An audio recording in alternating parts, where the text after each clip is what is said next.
తమిళనాడు పచ్చూరులో విషాదం చోటు చేసుకుంది. గొంతులో బెలూన్ ఇరుక్కొని 6 ఏళ్ల బాలుడు చనిపోయాడు. వస్త్ర వ్యాపారి సచ్చికుమార్ దంపతులకు 2 కవల పిల్లలున్నారు. ఇంటి వద్ద 6 ఏళ్ల సోమనాథ్ బెలూన్ ఊదుతూ ఉండగా అది గొంతులు ఇరుక్కుపోయింది. దీంతో బాలుడు ఊపిరాడక అపస్మారక స్థితిలోకి వెళ్లాడు. గమనించిన కుటుంబ సభ్యులు వెంటనే పిల్లాడిని ఆసుపత్రికి తరలించారు. అప్పటికే బాలుడు మృతి చెందినట్లు వైద్యులు తెలిపారు.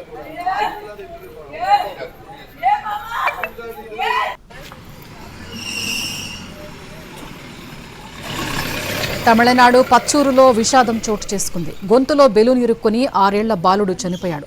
వస్త్ర వ్యాపారి సచ్చికుమార్ దంపతులకు 2 కవల పిల్లలు ఉన్నారు.